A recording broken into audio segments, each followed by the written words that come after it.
Wingstop lives flavor, and you crave it. That's why we've created the Boneless Flavor Fix for you and your crew. 20 boneless wings, 4 flavors, 2 fries, 2 dips, and 2 cold drinks for just $20. Whether it's lemon pepper, Louisiana rub, or atomic, finding your flavor combo is easy, but deciding who you're going to split it with, that's a different story. The Boneless Flavor Fix. Just $20 for a limited time at Wingstop. The wing experts. Prices and participation may vary. See local restaurant for details. Blog Talk Radio.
Welcome to Damn You Hollywood. I'm Robert Winfrey, and this is the Rad Legend Broadcasting Network's basically weekly, at this point of the year, movie review show. Tonight, Mark and I will be reviewing Despicable Me 3, the 4th installment into essentially the Despicable Me franchise, if we're including Minions, and we are, because it's in the universe.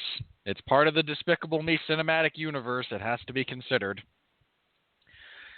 I don't have a bit for this evening. If there's anyone listening live, if you're American, happy 4th of July. Happy belated Canada Day to all of our listeners in North Montana.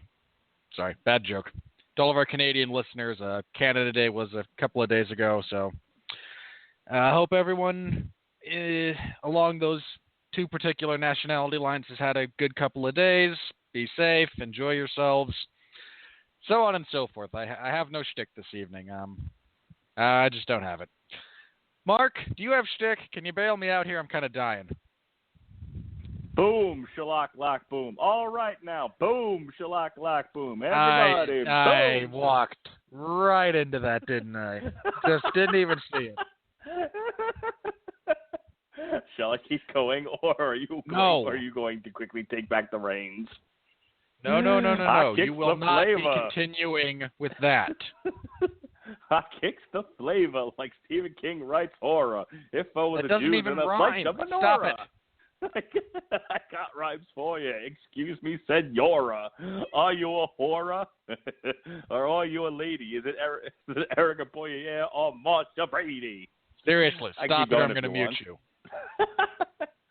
Boom, boom, shalock, lock, boom.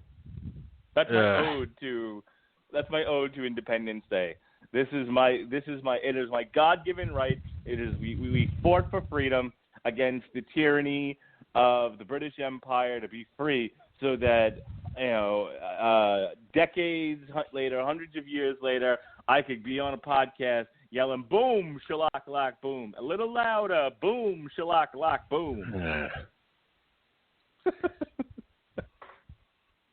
Yes, ladies and gentlemen, this is the price of freedom.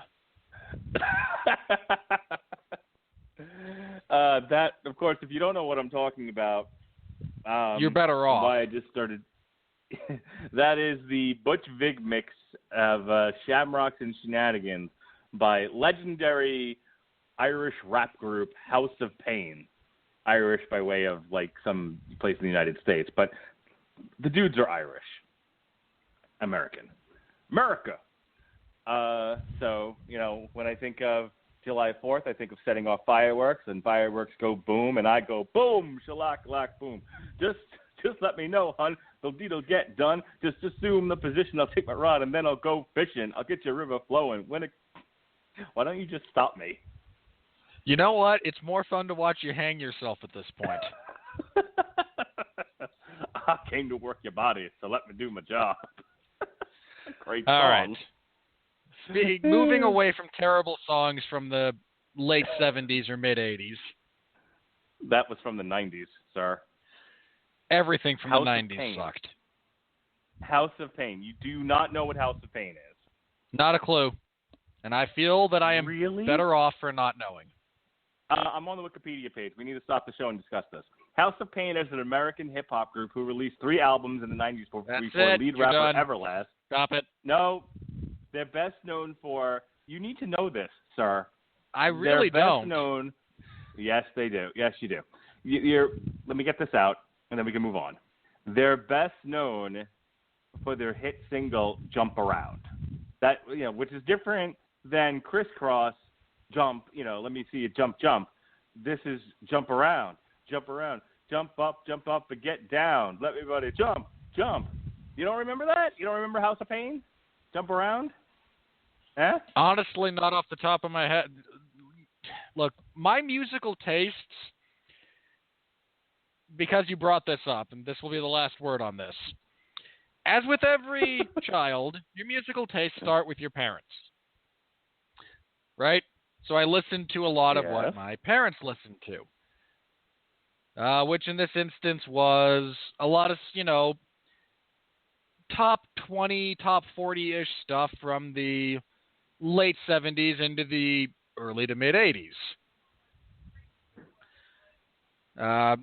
Little Creedence Clearwater Revival, Neil Diamond, stuff like that, right? Then around junior high, I had some good friends introduce me to the industrial stylings of Marilyn Manson and Nine Inch Nails.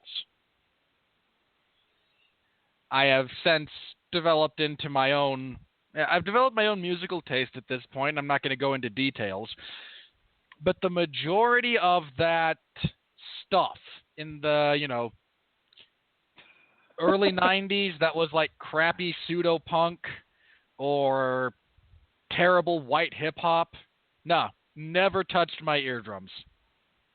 Well, when this podcast is over, and you're lucky because I really do want to get to the review and then head on to bed, but, I mean, you really should give 1992's House of Pain self-titled album, House of Pain, a listen to. I mean, it's got that classic Jump Around, which, again, in 1992, hit single. It was at every bar mitzvah and bat mitzvah I went to in New York.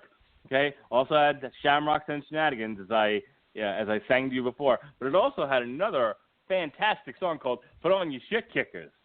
Put on your shit kickers, Robert Winfrey. Put on your shit kickers and kick some shit. Put on your shit kickers and kick some shit. Come on now. Come on. Put on your shit kickers and kick some shit. And go on like this forever. This is a great album. That the phrase shit kickers means something very different to my culture than it does to yours, apparently. Boots? Shit kickers or boots? No, like they're actually a specific subset of boots out here. Like not all boots qualify. Okay, well I'm pretty sure they were referring to the same boots you're referring to. I can't imagine why they wouldn't be. Again, there's a lot of different styles of boot. It references, again, to out here, it was specifically in reference to cowboy boots. Can I make the suggestion that you listen to all the House of Pain albums? You should go because in 1994 they released Same As It Ever Was, and this has also got some great songs on it. I'm running up on you. I ain't going to warn you. You can make all the suggestions you want. Bear in mind I will be following none of them. Aw. All right. since you won't listen to me and listen to House of Pain, one of the greatest rap groups of the 90s, let's just get on with this review. Thank you. I fundamentally disagree with the assertion that rap can be great. Whatever, don't be racist. Not about race. It's about musical style. You spent the last 20 minutes telling me that a bunch of white Irish guys from, upstate New York, somewhere in that area, the greater Boston area, I don't care. I do not care for the musical genre. Okay. It's fine. Don't be racist. Don't turn this into race. This has nothing to do with race. Let's see. House of Pain is an American hip-hop group who released 3 albums in the 90s. The group's name is a reference to the H.G. Wells novel The Island of Dr. Moreau. Best known for Jump Around. Everlast. They attended Taft High School. Okay, yeah, they're from Los Angeles, is what I thought. Okay, well, my apologies. Okay. Well, look, there's only 2 places in the United States that rap music comes from. It comes from the East Coast, the New York area, Atlanta, or the LA area. I took a 50-50 shot. I'm going to start sending you lists of rap groups that are from different parts of the... You ever hear of Bubba Sparks? Bubba Sparks isn't from either coast. Mark, Bubba. I may as well start asking you to list the atomic weight of various elements. All right? Yeah, he's from LaGrange, Georgia. I failed to see the relevance. Bubba Sparks. I didn't choose to rhyme. Rhyming chose me. This means nothing. Come on, you don't know no Bubba Sparks? Ugly, featuring Timbaland from 2001. No. I'm gonna make you a mix of rap songs that I think you should listen to. If you wish to waste your time, it's your time to waste. All right, let's quit wasting time and talk about before I start reading the lyrics to "Ugly" by Bubba Sparks. Let's get this on. Please. All right. After our musical, after the brief detour into the realm of music, which is normally handled by the Metal Hammer of Doom. Again,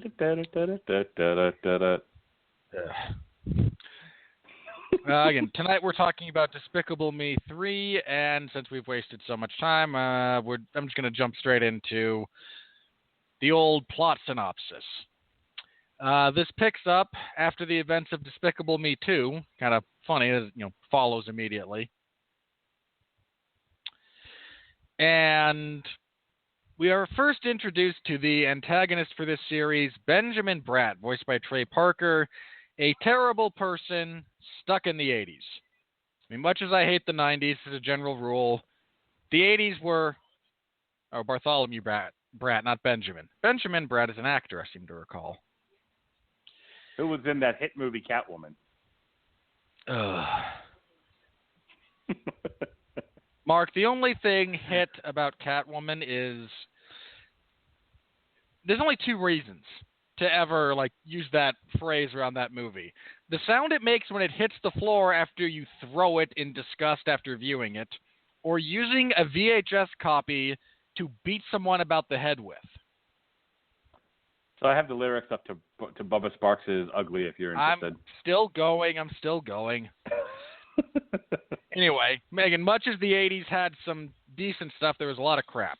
And Mr. Bratt embodies all of the bad stuff. Shoulder pads, synthesizer music, mullets. Not good times. Anyway, he turned into a supervillain after playing one on TV as a child actor, because there's no such thing as a happy child actor. After his show was canceled, when he turned into a teenager and, went through puberty, he went crazy, and now is a supervillain. We meet him in the beginning trying to steal a diamond, the world's largest diamond. He is foiled in this attempt by Gru and Lucy. Gru now works with Lucy at the Anti-Villain League. They retrieve the diamond but are unable to secure Brat, who escapes into the sunset. Because they were unable to secure him, the new head of their branch of the AVL fires them for literally no other reason. This leads to a bit of consternation as, hey, there's bills to be paid.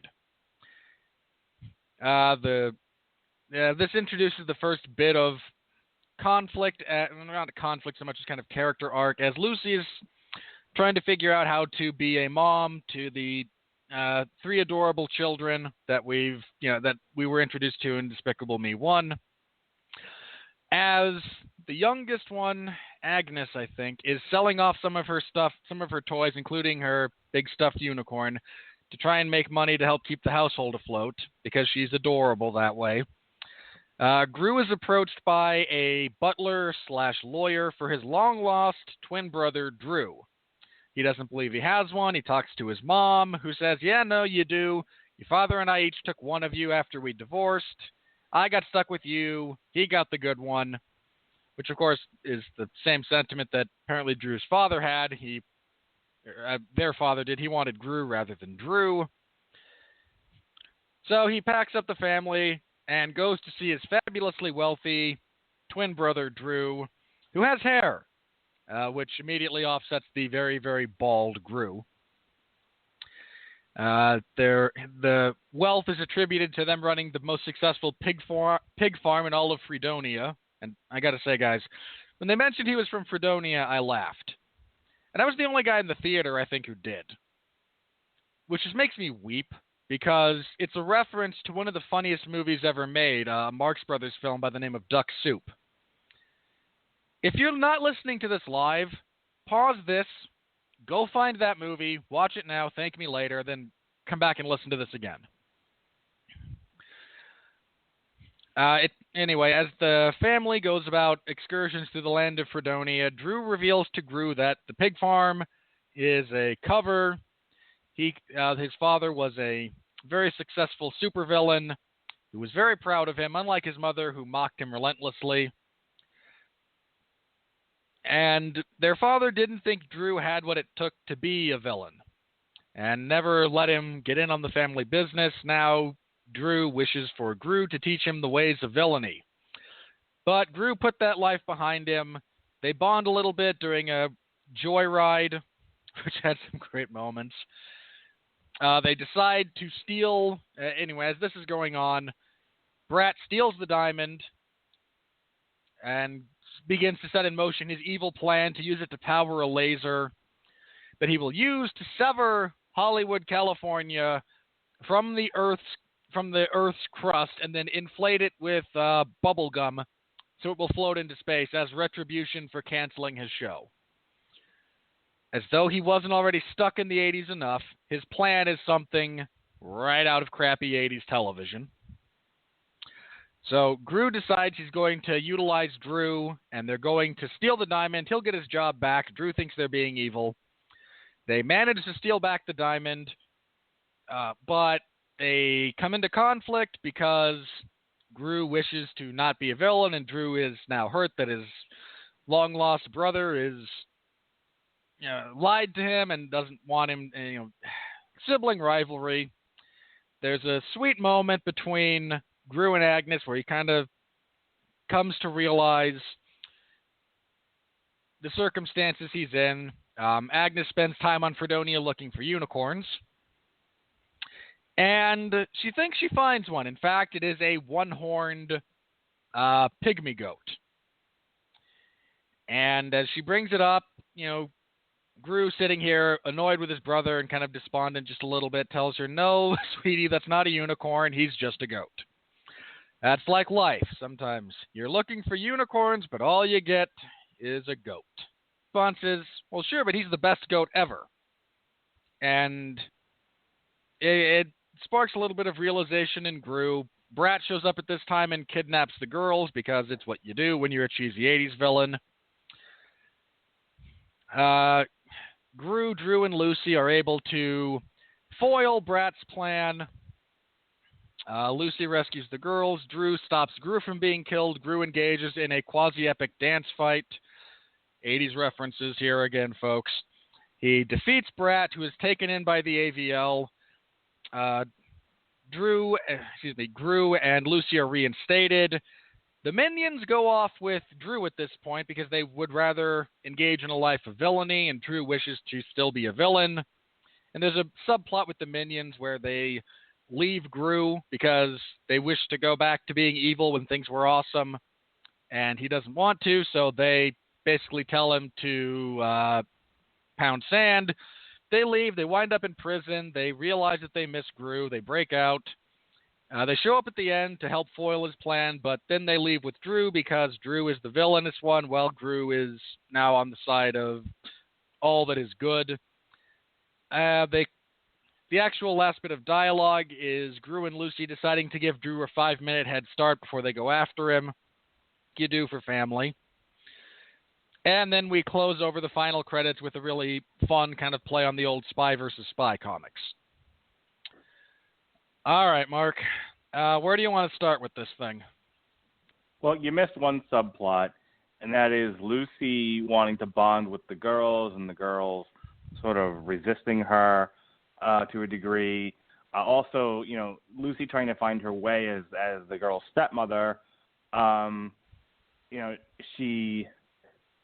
At first, she's like, trying to discipline them, and then when they don't want to be disciplined, she says, okay, do whatever you want. And it's Margot who tells her, you can say no, which that later on will backfire.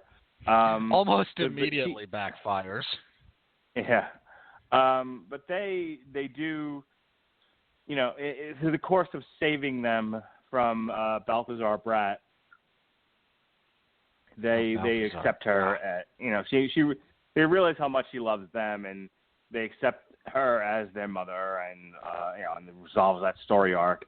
I mean, there's not much of one there, but it gave Lucy something to do, and it's worth mentioning. Overall, I wasn't tremendously excited about seeing this because I thought it was going to be a lot of uncomfortable. I thought where they were going to go with it was that it would be more drawn out in terms of Drew going back to being evil and him embracing being evil. See, he in the movie, and I thought this was actually a good thing, he's doing a bad thing for the greater good, and he's acknowledging that, and it's pretty well accepted. I mean, he tells Lucy almost immediately what his plan was, which I was okay with, because where I thought they were going to go with this was that he was going to go back to being evil, and Lucy was going to get mad at him and leave him, and he was going to end up, alone, and he was going to have to, work his way back to her. And I'm like, I don't want to be sent through this. So thankfully, that wasn't the movie. Also, I mean, look, Illumination, as I was telling people at the barbecue I went to tonight, is the only other movie studio that doesn't annoy me on a consistent basis that isn't named Disney or Pixar. So, generally speaking, I enjoy their movies, but I wasn't necessarily excited about seeing Despicable Me 3. Well, sometimes, you're not excited about something and it ends up being awesome, and you're pleasantly surprised. And that's what kind of happened here. I went into it with really no expectations, and I knew we needed to review it, and I knew my kids wanted to see it. They think the Minions are hysterical. They just rewatched the movie again recently. So there was no getting out of seeing it, but I wasn't necessarily running to the theater to do this. So I just saw it this morning. But I was pleasantly surprised. I really thought the main storyline with Gru, this could have been subtitled Despicable Me 3, How Gru Got His Groove Back. Because in going back to villainy, even momentarily, even with the thought of this will get me my job back as an agent and get Lucy's job back as an agent, it was also kind of getting him back to where he needed to be. They didn't play up that as much, which I was a little surprised by, but the fact of the matter was the movie begins with him recovering the diamond but letting Balthazar Brat get away. Trey Parker really steals this movie, by the way. Trey Parker as Balthazar Brat, I thought, just based on the way they were cutting the commercials, that the main villain was going to end up being Drew, his twin brother, and that Balthazar Brat was going to be more of a gimmick, sort of used to set up the story. But he's really the main villain of this thing, and he's great. As far as giving him a lot of character and giving him a great backstory and great motivation as far as what his overall plan is. I mean, his plan is to steal the diamond as a battery to use in a giant robot, robot's laser, so that he can cut, Hollywood free from its from the planet and float it into space. I mean, as far as plans go, it's better than anything Marvel has come up with. So, for the most part, not anything, just most of them. Most of them. Sure. I mean, let's be fair. Ultron deciding he wanted to get a man-made meteor to wipe out life on Earth is pretty sweet. Other problems with that movie aside, that's a good plan. Fair enough. It was better than Lex Luthor's plan in Batman v Superman. How about that? Worlds. So, all the performances are fine. There's going to be a reviewer later when we do that bit that talked about how nobody seemed to be putting in any effort. And I don't think that's true at all. I think Steve Carell pulling double duty for Drew and Gru was great. I thought he did a perfectly. I mean, by the third movie, you know who these characters are. I don't think Kristen Wiig or Steve Carell or Trey Parker, professional as they are going to just show up for a paycheck and not put any effort in. I don't think that's a fair assessment of the movie's performances. I thought they all did a great job with the material that they were given. Kristen Wiig is kind of hit and miss for me, but I thought she does a great job here as Lucy. And the character is animated well. She's animated interestingly on screen. As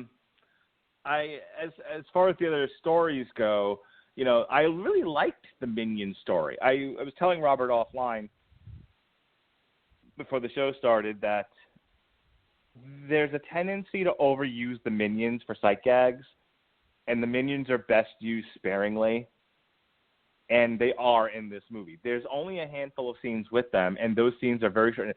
Nothing seems belabored in this movie, which I thought was good. You have them making the point of you were the big boss, and you've turned soft, and either be a villain or we're going to leave you, and they leave. Then they sing the Pirates of Penzance, which was awesome. Then they're in prison. Then they realize they've made a terrible mistake. Isn't it? The song they sing? I swear. I'm the very model of a modern major general. Yeah, I think that's from the Pirates HMS of Penzance. Really? That's the pirate. Yeah, I look it up while I'm doing. I will. Doing yeah, it, I've always described it to that particular one. So. Nope, Pirates of Penzance. I would almost stake my lifetime savings on it, which is $4. Anyway, you're right. But my mistake. Thank you. So they realize they've made a terrible mistake and they break out of prison, and then they're part of the big finale. So, well, that's all you needed them for. I thought it was a very touching story. I mean, one of the best parts of the movie is the montage of Mel remembering his history with Gru. Yeah, I'd agree with that. And look, as silly as the Illumination movies tend to be, especially this series, most with the silliest stuff being the stuff that the Minions do, I thought it was very touching. It was as touching as anything I've seen in a Pixar movie. So good on them. The stuff with Lucy and the girls. The girls after the first movie tend to kind of get lost in the sauce. And again, Lucy had a big part of the second movie, and then it's like, well, what do you do with her in the third movie? I thought giving her the story of wanting to bond with the girls, and be their stepmother, sort of struggling with how to bond with these girls who certainly, had a tough time of things. I thought it was good.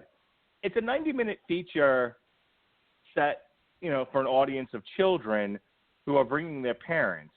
And Illumination does a great job of balancing the humor for the parents with giving enough on-screen action so that you don't lose the children. And while a lot of the reviewers commented negatively that a lot of the stuff seems rushed or whatever, and there's way too much going on. I mean, the movie is roughly how long is this? Oh, it doesn't say on Box Office Mojo. But I figured the movie had to have been around 90 minutes or so long. And I've been to enough of these now with my own kids. After about 90 minutes, you start to lose your audience. So there's only so much screen time you can give to each story. And I thought they did a good job of throwing a bunch of balls in the air and catching them all and juggling them without losing anything. I've certainly seen worse approaches to that, the movies with multiple storylines and disparate characters. The animation itself is fine. It's no Pixar, and young Balthazar Brat looked like a pale Smurf. To the point where I'm just like, did Sony animate this? No, this is Illumination. This is Universal. But outside of that, I don't really have a tremendous amount of complaints. I thought they told a solid story, and I liked the little twist ending at the end of the minions abandoning Gru for Drew, because Drew's not going to give up being a bad guy. And we're on to Despicable Me for more Drew versus Gru.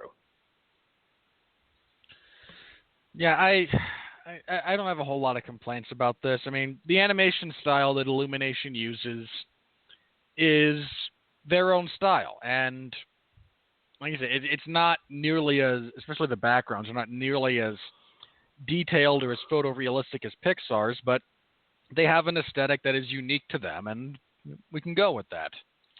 It doesn't look dated, at least, which I'm very grateful for.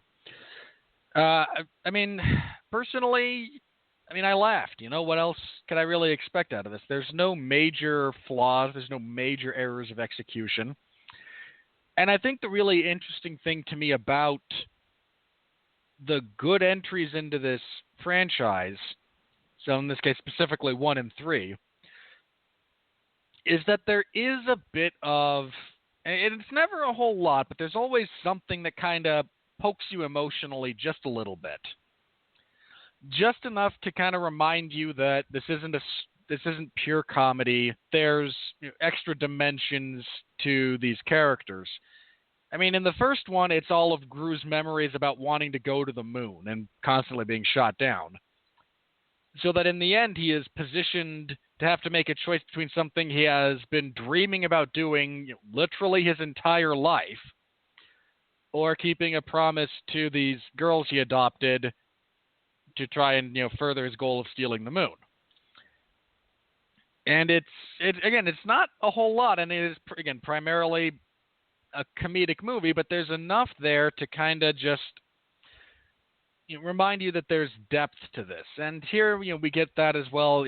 Like you mentioned, that bit with Mel and Gru.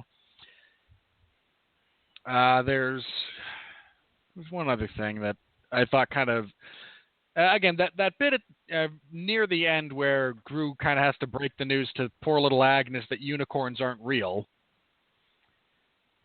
I mean, if you've ever had to tell a kid that Santa Claus is just a myth, there's you got to be worried about that conversation. But no, I mean, again, I laughed when I was supposed to laugh. There was enough more to the story to indicate that, hey, look, it's better. We are more competently written than Blue Sky crap.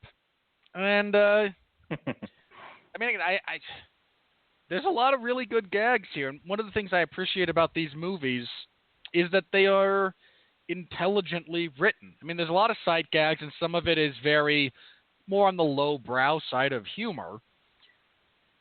But it's not stupid. The way it's executed and the way it's put together is done in an intelligent fashion.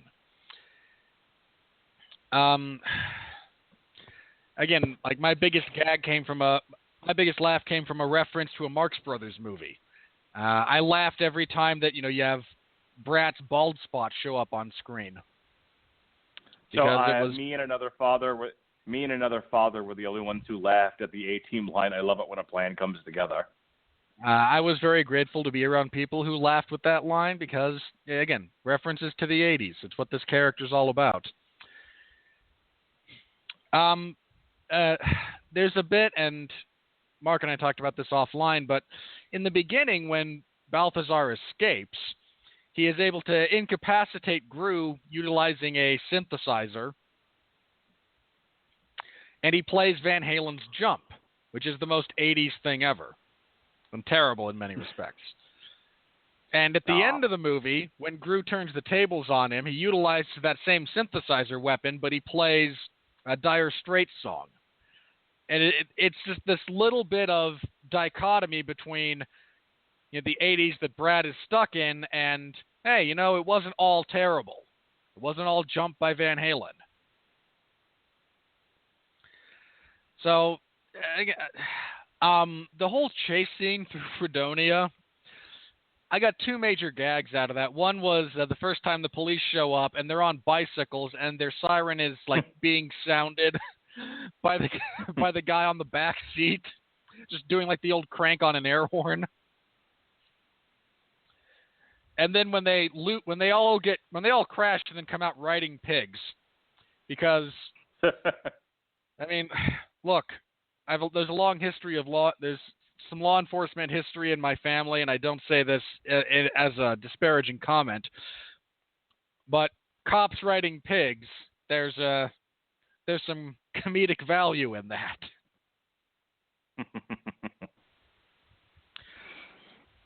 No, I have almost no complaints about this whole thing. It was a solid entry into this franchise. It was 90 minutes of fun. And again, we'll be moving on to Despicable Me 4 in the near future because and this is as good a segue as we're going to get, because there's just too much money to be made you do your best not to leave money on the table, and there's still money to be made here. I think that's very clear at this point. So anything else before we want to get into that? They've already got a Minions 2 slated for 2020, and I'm sure Despicable Me 4 will be shortly after that. Nope, I got nothing else, so here go the money. Here comes the money. Here we go. Money talk. Here comes the money. Money, money, money. Dollar, dollar. All right, on a budget of $80 million, it's already made $203 million. The Minions last year made over $1 billion worldwide. We'll see how much this one makes. I imagine it will be successful. It won its weekend. It was the number one movie this past weekend. The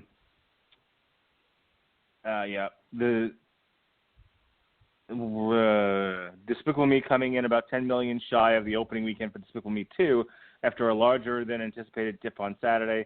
That said, the film easily secured the weekend top spot in domestic, international, worldwide marketplaces, leading the charge over the first 3 days of this long 5-day 4th of July holiday weekend. Behind it, Sony's Baby Driver outperformed the studio's expectations, while WB's already comedy The House failed to generate much heat. Yeah, no one gave a shit. At the top of the box office, Universal and Illumination's Despicable Me 3 brought in an estimated $75.4 million, which is an $8 million shy of a 3-day estimate the studio was anticipating just yesterday morning. In fact, the film, which opened in a record 4,529 theaters, is currently pacing about $10 million behind studio's pre-weekend expectations. That said, audiences appear to have enjoyed the film, giving it an A-. Cinema score, though that is lower than the A earned by both its predecessors as well as the 2015 Minions movie. While the next 2 days will push the film over $100 million, its first 5-day release, this is written, by the way, July 2nd. The 3-day opening ranks as the third best in the 4-film franchise, the fourth largest opening for an Illumination title. What do you think about that? Think people just are tired. The first line of this summary from Box Office Mojo was that sequel fatigue has appeared to be having an impact. Yeah. I think that's playing a role. I think the slightly bigger thing here is, and some of this is, there's some interesting, indicators as far as film franchises go. I read an opinion once that if you want to find the best movie in a film franchise, find the one that made the most money and then watch the one that immediately preceded that. There's a bit of a inverse that is true as well. You want to find the worst. find the one that made the least and watch the one that came before that. There's a very valid Transformers parallel there, but we'll leave that for just a second, because as far as talking about the money, we do have to talk about that film falling as hard as it did. I think the issue here is, one, yeah, sequel fatigue is a thing. Two, Minions wasn't great. I enjoyed it. I think you and I both did. We both laughed. But it's a lot of sight gags. And Despicable Me 2 it doubled down on the Minions when it didn't really need to. So I think part of this is the previous two movies, while good on the objective scale, depending on what you went into them expecting, weren't quite as resonant necessarily, or as well put together as the first one. And some of this is, again, while sequel fatigue is a thing, there's also a bit with these movies where how much new are you going to be getting out of them? How much of this is kind of the same thing all over again? That's not the most valid criticism of it when you compare them all next to each other, but if you're somebody just thinking about going to the movies and, well, here's Despicable Me 3. Well, I saw the other two. I don't necessarily feel compelled to see this one. Here's the other thing. Here's the other thing. Not every family goes to see. I mean, we're kind of an oddball family because I happen to have a podcast where I review hit movies, blockbuster movies, and I will, make a point to take my kids to go see just about everything in the theaters. A lot of families don't. A lot of families have jailbroken fire sticks where they watch the shit at home, or they just don't go to the movies every fucking weekend. And Cars 3 wasn't out that long ago. By the way, Cars 3 is currently sitting at $176 million, and Despicable Me 3 is already ahead of it. It's also ahead of Smurfs Lost Village, but that's hardly the point here. That's because Smurfs suck. It's got a little ways to go before it surpasses the Lego Batman movie, that's currently standing at $310, and a long ways to go before it crosses so far, the most money-making animated feature of the year so far at almost $500 million, The Boss Baby, the Trumpiest movie of the year. I hate you so much right now. So my point is, if you decided to take your kids to go see Cars, maybe you don't go see Despicable Me 3. And I think, when you look at our summer schedule, we're not hurting for content here. And we're weekly over the summer because every week there's a new blockbuster. There's a new feature coming out that falls into the category of we have to review this. This is a big time movie. It's either a franchise movie or a big time animated feature, comic book movie, something along those lines. And I know by the end of the summer, you and I are tired, and we need that August, September break before October starts rolling in more, October, November, December starts rolling in more blockbusters. Imagine if you're just the average family, you're not going to the movies every weekend. And so that might be a lot of the reasons why people didn't go see Despicable Me 3. They're just like, all right, after two versions of this and the Minions movie, maybe we'll just wait for this one to come on Netflix. I'm just going to throw that out there. Wouldn't shock me at all. I will say this: I think this movie will probably have better legs than the early review. Than the slower start might indicate. I don't think it'll hold on to number one next week, but I think a lot of people might, after maybe some good word of mouth or looking at other people's experience with it, might be more inclined to try it out next weekend over what comes out next weekend. Well, Spider-Man. It's not holding on to number one. I forgot exactly when Spider-Man. Okay, Spider-Man. Yeah, Spider-Man's taking number one. Yeah, and that's the other thing is that Spider-Man's a big hit with kids. This isn't necessarily one of the Marvel movies where, I wouldn't necessarily bring my kids. Spider-Man has a very young audience. I mean, we're taking my 6 and 3-year-old and, our friend's 6-year-old as well. And he's seen all the live action Spider-Man movies, even by age 6. He's watched them at home. That's average. Most little kids are into Spider-Man, more so than any of the other superheroes. Yep. So very true. So when you think about a family who doesn't go to see every movie and they know that Spider-Man's coming out, and their choices are, okay, well, I can go see Despicable Me 3, or I can go see Cars, or I can go see Spider-Man. We're going to go see Spider-Man. Yeah. So no, that's fair. Spider-Man's going to be huge. Yeah, it is. It's already certified fresh.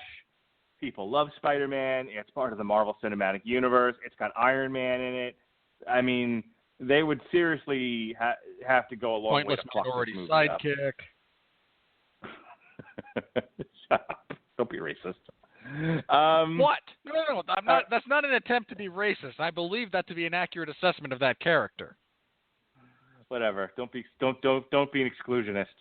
All right. I would be more interested in seeing them put who is it? I think it's Marlon Morales who's the current Spider-Man and is like Puerto Rican. I'd be more interested in seeing him on the big screen than Peter Parker at this point, but you can't do that. He's getting his own animated feature. All right. And I think he's actually the main character in the upcoming Spider-Man video game, which is they're going to play off of the mechanics for the Arkham series, but whatever, they're great mechanics. So there's been some movement in the top 10. We have finally Wonder Woman has surpassed Pirates of the Caribbean and is number 4 now. It's the same 3 as it's been since March. Beauty and the Beast, Fast and the Furious, and Guardians of the Galaxy. No movement among the top 3. But Wonder Woman has continued to build. It's got a pretty even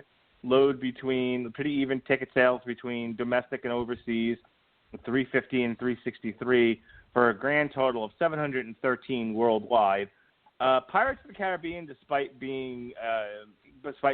shit reviews both here and elsewhere, is right behind Wonder Woman. I mean, when I say Wonder Woman surpassed Pirates of the Caribbean, not by much, by $2 million.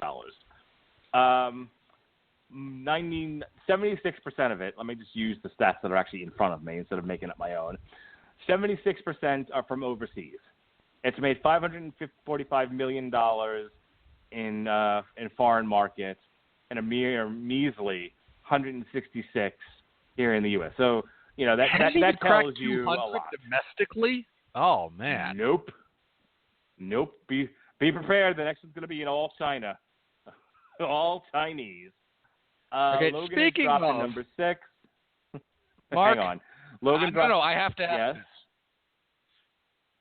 Because I know the answer, so I'm setting you up for this.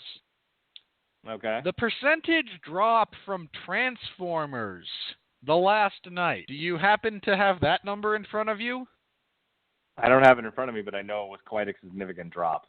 Even the Chinese Chinamen are just like, fuck this movie. I seem to recall that it was 90, 95? 85, 80, hang on, 85 to 90, somewhere in that area. Hey, I will find this because Andrew was nice enough to link both of us with the actual. All right, well, I will find that. Find it. Rounding out the bottom 10, the bottom 5 of the top 10. Logan, Kong Skull Island, The Boss Baby. Transformers has made it to number 9. Speaking of which, it's 329.6 million overseas. That's making up 75% of its ticket sales. No one went to go fucking see this thing in the United States. It's only got like 105 million. That's bad. Paramount's like, maybe we should rethink the strategy. And your top 10 movies so far, 50 Shades Darker, from all the way back in January. Some other name movies this year. Okay, here it is. Track of. The Chinese percentage drop-off for, so this is just over a 7-day period, Friday to Friday in China. Transformers 5 dropped 82%. Yep. Even the Chinese Chinaman said, fuck this movie. And considering that was where it needed to make the bulk of its money at this point, because American audiences just gave it the bird. Well, it's funny to see like the worldwide receipts versus domestic, because if you look at the domestic top 10, it's a very different picture. Domestic, Beauty and the Beast is still number one. Beauty and the Beast is still number one. Guardians is number 2. Wonder Woman is number 3. Logan is 4. And Fate of the Furious drops from number 2 to number 5. The Lego Movie, of all things, the Lego Movie is still number 6. Get Out is number 7. The Boss Baby is number 8. Number 9 is Kong Skull Island. Pirates of the Caribbean is number 10. Cars is number 12. Transformers The Last Night is 14. And Despicable Me is currently at 16, above Power Rangers, The Mummy, Alien Covenant, Captain Underpants, Baywatch. I mean, it's if that tells you anything about American audiences versus the rest of the world, I think you can start to pull. I think you can start to pull some preferences from this. We love women here in this country. It's all about the women in our movies, as long as they're in superhero roles or princesses. So, that's all I got for the money. Next week, Spider-Man comes out, and I'm sure it's going to be number 1. Despicable Me will drop to number 2. What else comes out next week? Let's see, releases. Nothing. Literally nothing. It's Spider-Man and a bunch of independent shit. Everyone else was smart enough to just get out of the way. Yup. The following week, in wide releases, you have War for the Planet of the Apes, which I'm sure will do fine, but it's not competitive with stuff for kids. And then there's a horror movie called Wish Upon. For that movie. I am so psyched. That's also certified. That's also certified fresh. No, the next time there's actually some stiff competition among different studios is actually the 21st of July. You've got Warner Brothers putting out the Chris Nolan's historical piece, Dunkirk. Then you have a comedy from Universal called Girls Trip, and that's got Jada Pinkett Smith, Queen Latifah, Regina Hall, and Lorenz Tate. So, I mean, that'll have an audience. It's not going to do great. And the other one that's got some stiff competition, I don't want to go see it, but I tell you, if we weren't reviewing Dunkirk, I might have actually insisted we do this. Valerian and the City of 1,000 Planets from STX Entertainment. It's got to be one of those for the studio where this is the one they're banking on for the rest of the year. The following week, if I had any faith in Luke Besson, I might be down for that, but I don't at this point. The following week, you have another kids animated feature, which I have no desire to see, but both my kids want to go see it. And every time we've seen a trailer for it, I've heard laughter, believe it or not. The Emoji Movie from Sony. But we'll be reviewing a movie based on another graphic novel, not one brought to you by Marvel or DC. Yes, contrary to popular opinion, there are other comic book companies out there. From the comic book The Coldest Winter, this is the Charlize Theron-produced Atomic Blonde from Focus Features. So we'll be reviewing that. And then we're into August, where, again, I mean, the competition. There's some competition among different theaters, but it's not as heavy as it's been this past summer. But yeah, the only thing I think we're reviewing in August is The Dark Tower, right? Yep, August 4th. And then the following week, we are doing our summer wrap. I mean, I may go see The Nut Job, Nutty by Nature, because my kids want to go see it. But I'm not making you review that. I don't. Thank you. Point. Hey, I mean, it's by Open Roads. Fuck that movie. Yeah, you got The Hitman's Bodyguard, Logan Lucky, rather. No desire to see any of those. Either of those yet. No interest. August 25th is All Saints, Birth of the Dragon, Crown Heights, Polaroid, and Tulip Fever. Guess what I'm going to say about all those. In September, the only thing that we're reviewing is It, and we're skipping Kingsman: The Golden Circle and Ninjago, but I'm probably going to take my kids to go see Ninjago. The only thing that we're reviewing in September besides it is the pilot for Inhumans, which is going to be in IMAX theaters. That might be. Ugh. What do you mean, ugh? A, I'm not interested. B, that's it. I'll work it out. But there's not a lot of IMAX theaters in my immediate vicinity. All right, we'll figure something out. I'll figure it out. Don't worry about it. But also, I have like no faith in that movie, television series or whatever it's going to be. Well, you go on having no faith in it. All right, are you ready? Oh boy. No, God! No, God, please, no! No! No! No! All right. We'll start with Rain Jockenin from S-Fist. Turns out the movie is a bit of a snooze when those yellow guys aren't on screen. So I'm assuming you stopped taking your ADD medication? That's so bad. I mean, we talked about this at length when the Minions movie came out, that it's nothing but a series of sight gags. And now, I don't know if it's... And now we're dealing with people like, no, more. We don't want story. We want gags. What's wrong with you people? Honestly, and I've said this before, but it bears repeating. I think a lot of professional reviewers just don't want to review like kids' movies, and they're like actively rebelling by writing shitty reviews. Will Ashton of the Playlist. It was only a matter of time before this animated series became more despicable than not. Despicable Me 3 is sadly a discouraging, hollow sequel that's hard to love. Oh, that's not true at all. Sad person. Mark and I just talked about one of the best things about these movies is that there is something more than the stupid gags. There's actually characters here that are three-dimensional and fleshed out and have relationships. Like I said, I can point to the montage between Gru and Mel that made me tear up a little bit, not just as a father, but I thought it was genuinely heartfelt. And, I know my wife reacted to the Lucy stuff with the girls, especially at the end when she's watching them sleep and Agnes turns to her and says, "Good night, Mama." Like my wife who was unmoved by Rocky Balboa and this is how winning's done. But that was great. I don't know what this fucking person's talking about. It's just fundamentally inaccurate. It's like, how can you be that wrong? I mean, it has to be willful, right?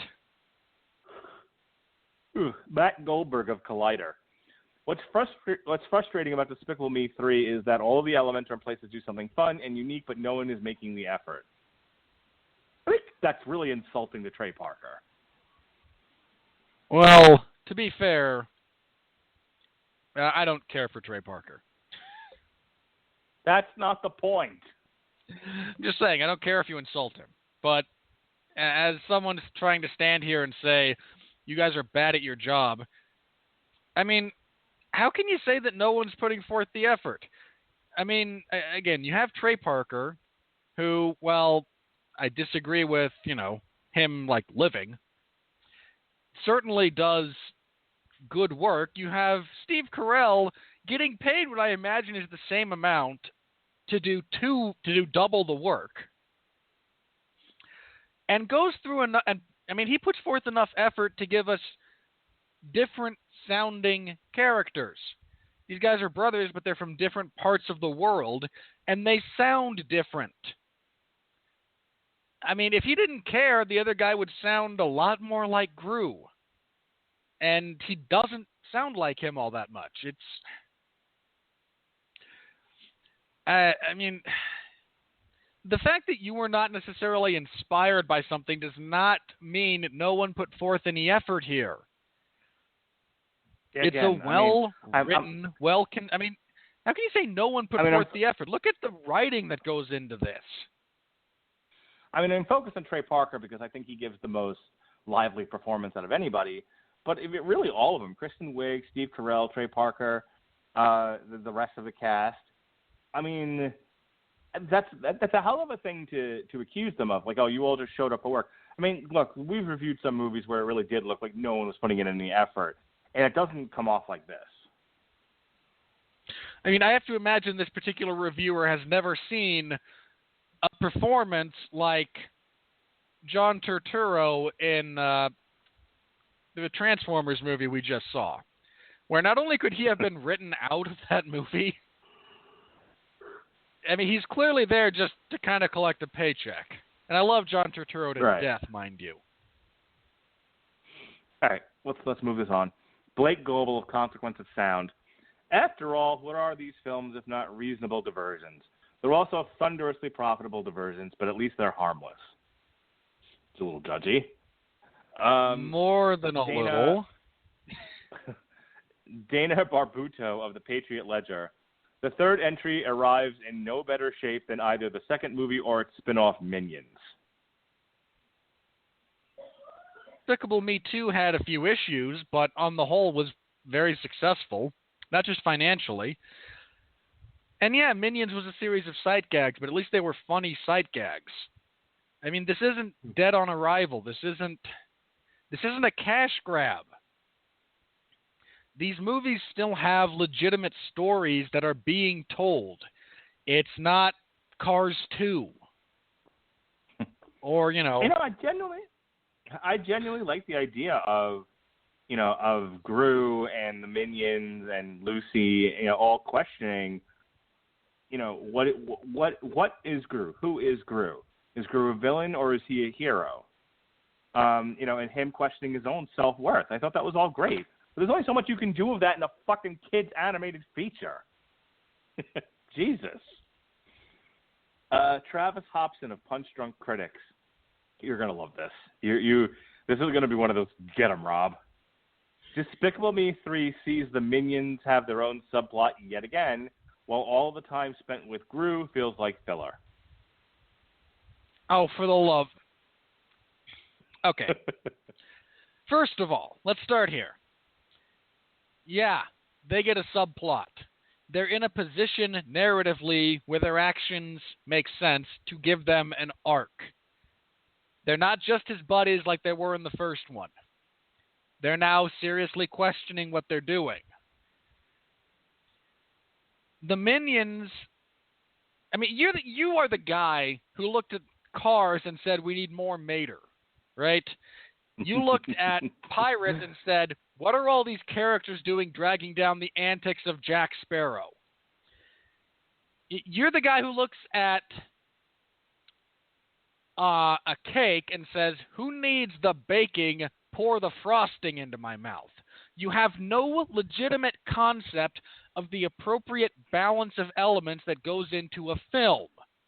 The Minions are heartfelt at times, but are mostly there for sight gags, and they need to be treated sparingly as such, lest they actually start dragging down the overall narrative. That was a major problem with Despicable Me 2. And they exercise a little bit of restraint here, and all of a sudden, no, this is clearly all about the Minions. No, the Minions movie was all about the Minions. This is not. You have... I mean, I don't want to judge you because of your taste in film, all right? You enjoy what you enjoy. But if you're going to try and critique something on the objective scale, you have completely missed the mark here. The Minions are seasoning. They are spice. They are truffle oil, to go back to the cooking analogy. You need just a little and used in the right way. Otherwise... Right. They're like DJ Lethal in House of Pain. He can't be the entire band, Rob. You got to have a little DJ Lethal to balance out your Everlast and the other guy.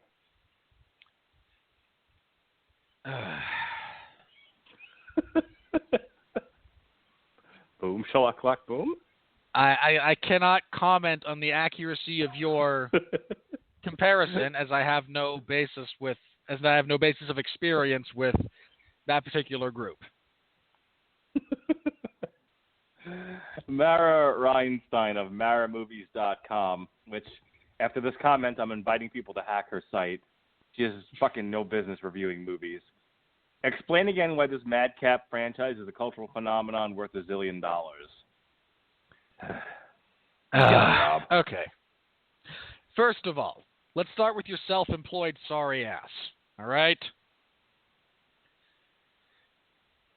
There's a reason no one else will hire you to do this. There's a reason you have to work for your own website, because you clearly have no idea what you're talking about. You are floundering to a... You want to know why this is a cultural phenomenon worth $1 zillion? I mean, I could actually explain this to you, believe it or not. You mentioned that this is a madcap style of humor, which is rather accurate. Madcap fell out of favor around the time the second Addams Family movie came out. All right? It's a bit of a throwback in terms of style. It is fundamentally different from what's going on. I could explain to you why recognizable shapes and bright colors appeal to large demographics of people, but I really shouldn't have to. It's self-evident. And really, this is the crux of it for me. While there is no way to accurately predict 100% of the time what really catches on with the widest audience all of the time, there's too much intelligence that has gone into the creation of these movies for this to be an accident. If you can't look at what these films do in terms of balancing lower brow humor with more fast-paced jokes aimed at adults, with heart to distinguish them from the soulless animation, or soulless live action for that matter, these are very carefully constructed films designed to elicit the responses that they do. This isn't an accident. This isn't the one good movie from a hack team. If you don't get it on an emotional and personal level, fine. I don't get most music, like Mark has spent the last 20 minutes kind of mocking me over. That doesn't mean I don't understand why people do. If you are not a fan of these movies, fine. That's fair play. But if you are so ignorant as to fail to understand the basics of what appeals within this franchise to significant portions of the human race, I don't know what you're doing pretending to review movies. All right, with that said, this is a top critic, by the way. Katie Walsh of the Tribune News Service. The whole thing might as well be written in Minions chatter. It's wacky, but somehow dull. Oh, what? Okay, you're one of these people who wouldn't like The Godfather if it was released, right? Do you not understand the importance of attaching the audience, of getting the audience attached to your characters? Do you not understand what that is and why it's important? There's a reason any good action movie has enough of a lead up to get you to actually care about someone or something. There's a reason any good horror movie gets you to care about at least one character, so that when they're in peril, you're not rooting for the serial killer. Similarly, in a children's comedy, you need these bits that flesh out the characters. Otherwise, you're just doing the Lego Batman movie. I mean, seriously, do you not know how characters work? Someone who knows this person, I want you to find something. You know what? Here's what I want you to do. I don't know if these are still a thing. I hope they are. Those yellow wiffle bats, right? Mark, you know, you remember these things, right? I know what a wiffle ball bat is, yes. Find one, fill it with wet sand, and then smack this person with it. Roger Moore of Movie Nation. Utterly out of ideas. It's a bit harsh. How? Who pays this person? In all seriousness, who did you con? What poor sap or organization are you drawing a paycheck from putting out content like that? We're going to read a few more out of these. ideas. Here. All right, I'm gonna read to you 4 top critics in a row, and then we're gonna end with CNN. Okay, with these 5 top critics. Tom Huddleston of Time Out. There are no memorable gags or action set pieces, just a lot of flying about and yelling. Oh, this person is very frustrated about their position in life and doesn't seem to want to review movies anymore. Pierre no. Toronto. There's no memorable sight gags here. No, clearly the Minions singing Pirates singing Gilbert and Sullivan. No. Who could possibly watch that as they parody every singing competition on major network television? Who could possibly get a laugh out of the giant Rubik's Cube that is the fortress of Balthazar Brat? Peter Howell of Toronto Star. Here's some Despicable Me math. 3rd movie plus Gru times 2 plus 1 new supervillain equals not much of anything. Can I say it for you? Can I say it? Sure. Are you proud of that line, sir? Well, I can tell you who's not proud of that line coming from that individual. Your 4th grade math teacher.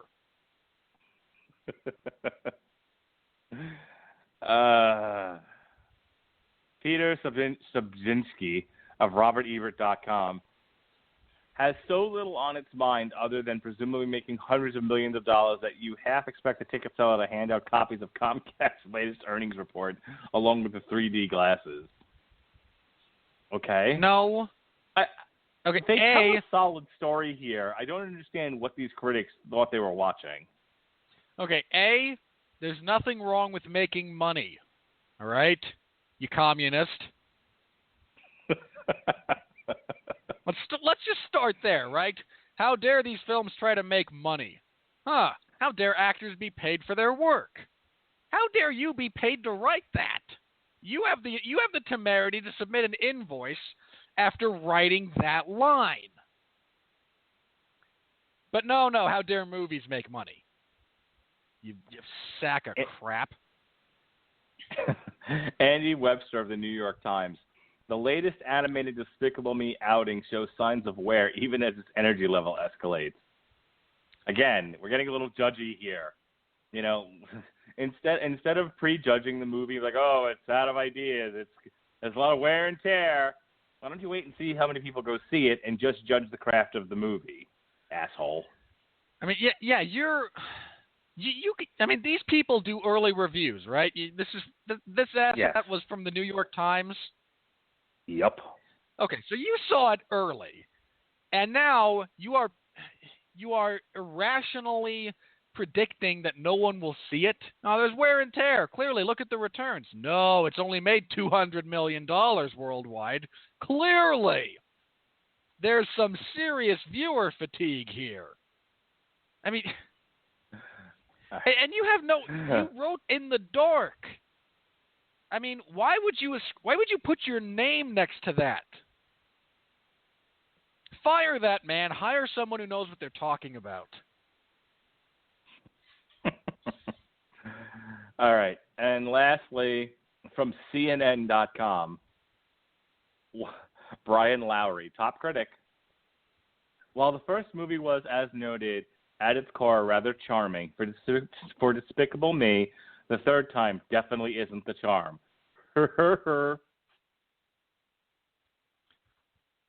I mean, how do you arrive at... Okay, let's start with the obvious. Yes, the first Despicable Me, one of the things that made it so successful was actual depth of character. Right? We talked about this. It's what helps these movies resonate rather than shallow, soulless crap like Lego movies. All of them. They're terrible. Or Deadpool.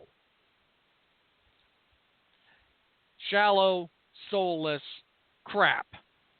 And if you like it, Godspeed and party on. Not judging your preferences, but don't defend it as anything other than that. There is emotional arcs here for characters. Gru's struggle for identity. The Minions struggle for purpose now that their boss is not a villain. I mean, do you, sir, here's what you wanted. I guarantee you this is what you wanted out of this movie in terms of trying to perceive and understand a message or something beyond slapstick. You actually needed one of the Wayans brothers to pause the action, walk out on screen, and shout message.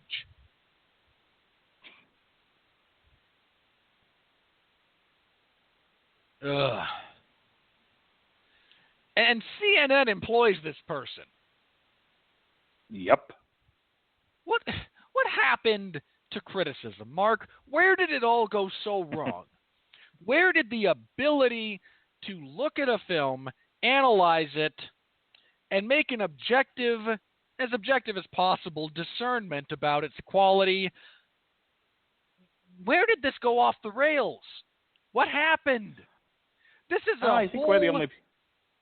This is a whole slew of professionals that have somehow taken... They missed the left turn at Albuquerque. They jumped the rails. They have lost the script. I think we're the only outfit that's really calling them out on it. I don't think anyone else gives a shit. Which is even more baffling to me. You're the New York Times, you're CNN, you're the Washington Post. It's one thing when Willie Waffles, right, or some other self-employed jackass sucks at their job. All right, they're self-employed for a reason. My big claim to fame is I was on a YouTube show. All right, good for you. Go stick your head in the sand. It's another when you have these, publications that are supposed to be of note, and they're employing people whose sole purpose seems to be what's the most asinine, pseudo-clever thing I can say, regardless of its accuracy, ethical integrity, or relevance to what I'm supposed to be doing. Because, boy, I sure need clicks. I mean, what has happened? Criticism is supposed to be... It's not supposed to be this. It's really not supposed to be this.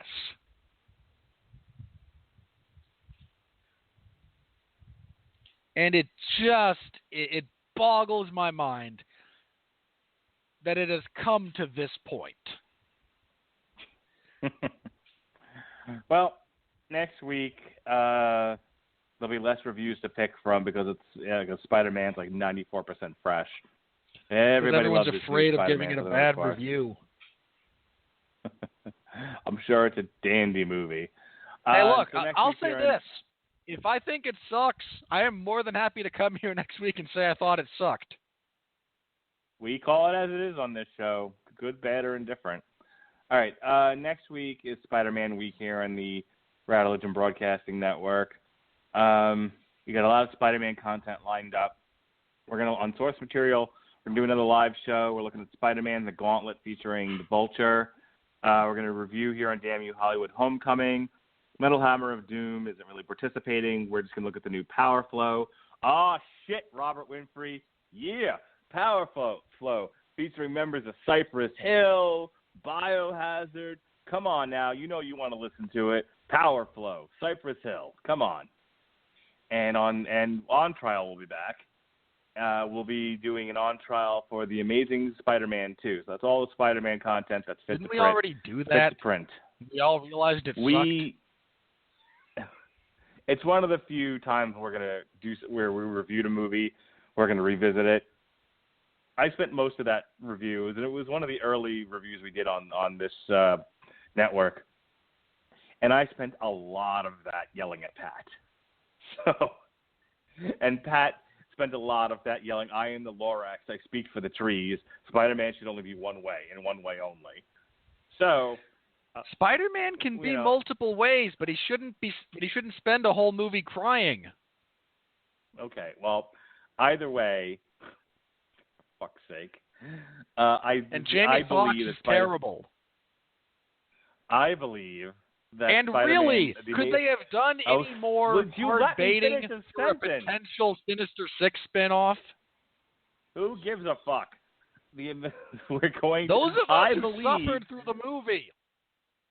The Amazing Spider-Man 2 deserves a fair shake.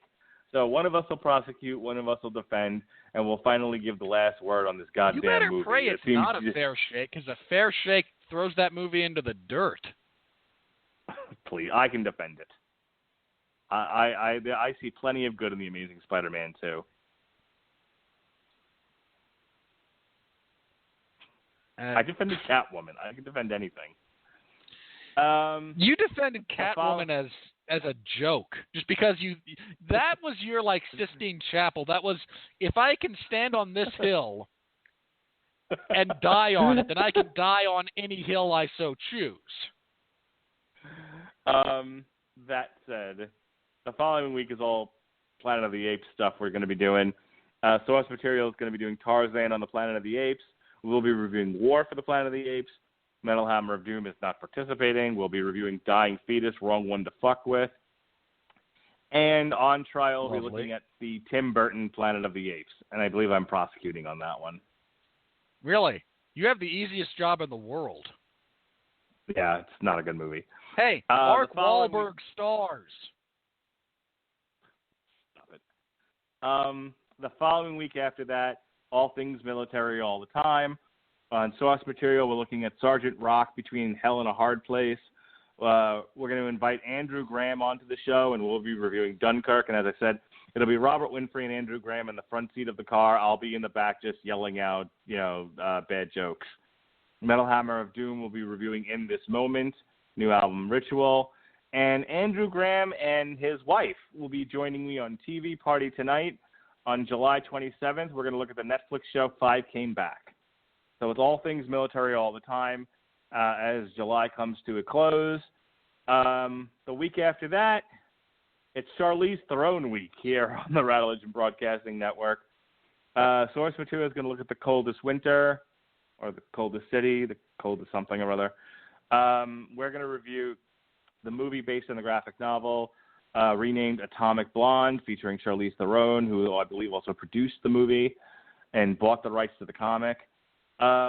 We've relocated the show that was missed because Robert Cooper had to work. So we're going to look at Unleash the Archers, Apex, and then just because Charlize Theron was in it and I haven't seen it and I love a good heist movie, we're going to do On Trial, the 2003 version of The Italian Job, because we love Mark Wahlberg here on the Rattlegion Broadcasting Network. Yeah, speak for yourself.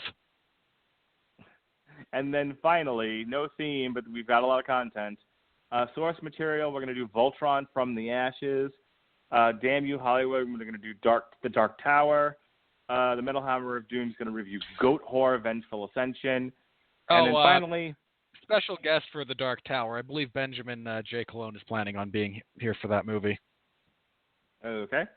And then, assuming all things work out as they're supposed to, TV Party Tonight, Voltron Season 3. I'm going to invite you onto that show just as a backup.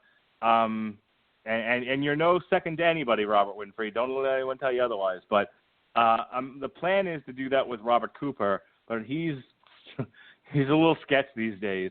So plan to be on that show regardless of whether or not he's there. If he's there, it'll be three of us. If not, it'll be me and you discussing Voltron Season 3. Looking forward to it. I did enjoy the first two seasons of that show. All right. And then finally, our summer wrap-up show here on Damn You Hollywood is going to be August 15th. And then we'll be taking a couple of weeks off before we go look at It and Inhumans, and then we're into the October movies. And then we're into Thor and Justice League, and then we're into Star Wars, and then we're done with this fucking year. This fucking year, Robert Winfrey. Let me tell you, 2017. This fucking year. All right. You know, it's not been the best of years. No, it is not. You ain't just whistling Dixie. All right. As for myself, if you happen to be my friend on Facebook, you can chronicle my slow descent into emotional instability as I reread the Dark Tower series of novels. Because I haven't read them since I finished number 7 in 2003, I think, the year it came out. And, yeah, much as I love them, this is death by 1,000 cuts. And I won't say any more than that because I'm not giving away spoilers. Just, I love them, and it pains me emotionally in some very real ways to go back through these. But I'm enjoying the journey at least. So there's that. If you're more interested in my professional side of things, this coming Friday at 8 p.m. Eastern. This Friday, not at 8 p.m. Eastern Standard Time. This Friday, I will have live coverage of UFC Fight Night 113 in the MMA Zone of 113? No, coverage of the Tough 25 finale. That's what it is. Headlined by Michael Johnson and Justin Gaethje. Should be violent. The rest of the card is, it's a card. And then Saturday, I will have coverage of UFC 213, which is a really stacked main card. I mean, we lost Donald. Can you please use the term baller again? Have I ever? Yes. Our last When? show, you were like, "Yo," you said this show is baller, and I almost fell out of my chair. I do not recall saying those exact words. I can tell you did, because I ran into the room and told Melissa about it. Alrighty. I will not be using that phrase again. You said, "This show is baller, ladies and gentlemen." And I was like, "Oh, the vapors." Well, nice to know I can give you the vapors with my linguistic choices if necessary. No, who the seriously. fuck thought you who hates rap music and black people would ever use the term baller? That's like my wife using the word bougie. Only I told her she wasn't allowed to because she is, because she's from the upper class of Tampa. She's not allowed to use the term bougie. I'm not going to declare that you can't use the term baller, but damn, was that funny when you said it. I don't know. If I did say it, and I'll take your word for it, I don't know. Maybe I was just trying it out. I don't remember it, so apparently I didn't like the taste of it in my mouth. Okay. But no, seriously, great main card. We lost Donald Cerrone versus Robbie Lawler, which sucks. It's replaced with a crappy heavyweight fight, which will probably also suck. But the main event is great. The co-main event is the fight I'm the most looking forward to. Most I've looked forward to a fight all year, I think. I mean, Holloway and Aldo was close, but Romero and Whitaker, boy, am I looking forward to that one. You've also got Fabricio Verdum and Alistair Overeem, crappy heavyweights, I think Daniel Omielanchuk and Curtis Blades, and the pay-per-view kicks off with Jim Miller and Anthony Pettis. Awesome, awesome card. One might even call it baller. One might, if one were so inclined. My understanding of the definition of that phrase does not render it an inaccurate adjective in this circumstance. Okay. Thanks, Reed Richards. I'm wounded. Reed Richards is a terrible person. He also uses more words than necessary to say a thing. So says Benjamin Grimm. If you and I, seeing as you're bald and large, and I'm starting to gray at the temples, had we grown up together, that might not be the worst comparison. Wonderful. I'm the Ben Grimm to your Reed Richards. End this fucking podcast. Would you rather be Johnny Storm? Nope. All right. Anyway, so Sundays at 8 p.m. Eastern Standard Time, you can find me on the 411 Ground and Pound radio show. Last week, we reviewed Fight Night 112, myself and Pat Mullen. We previewed the Tough 25 finale as well as UFC 213. This week, we will review the Tough 25 finale, UFC 213, and let me double check this. 16th to the 9th. Yes, we will be previewing Fight Night 113, Gunnar Nelson versus Santiago Ponzinibbio. The UFC's return to Glasgow, or whatever that's worth. I don't know what it's worth, but that's why the card looks the way it does. So we'll be previewing that event. I hope it's a great event. I really do. Every time I crap on one of these events, I have to remind people I don't want it to be bad. I hate bad MMA. I just want good fights. But if I think it looks lackluster, I'm going to say it looks lackluster. All right. As mentioned before, Mark and I are back next week to talk about Spider-Man, a character I have no emotional attachment to. Ugh. No, I right. just realized that. Anyway, it'll be interesting. Hopefully the movie's good, although if Mark and I think it sucks, we will be the only men dying on that hill, but we'll do it. Until next time. We'll take you out. We'll take you out to the dulcet tones of House of Pain. No, I'm just kidding. Yeah, I'm going to start posting it on your. I'm going to start posting House of Pain videos on your wall. And with that said, I will not click on those links. I'm just warning you. Anyway, tune in next week where Mark and I debate the merits of some other obscure, quasi-relevant musical phenomenon from 20 years ago. Yes. Stay tuned as I sing to him "Pop Goes the Weasel" and the Weasel Goes Pop by Third Base. I don't know what that is. All right. Until next time, everyone. For Mark Radulich, I'm Robert Winfrey. Please remember to be well, be safe, and behave.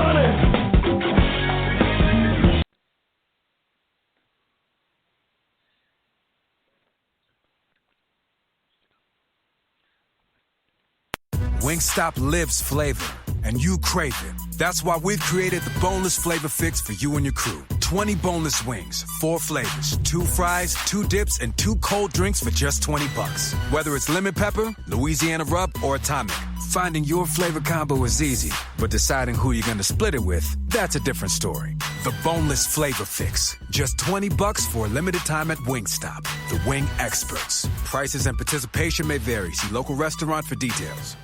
Wingstop lives flavor, and you crave it. That's why we've created the boneless flavor fix for you and your crew. 20 boneless wings, 4 flavors, 2 fries, 2 dips, and 2 cold drinks for just $20. Whether it's lemon pepper, Louisiana rub, or atomic, finding your flavor combo is easy. But deciding who you're gonna split it with, that's a different story. The boneless flavor fix. Just $20 for a limited time at Wingstop. The wing experts. Prices and participation may vary. See local restaurant for details.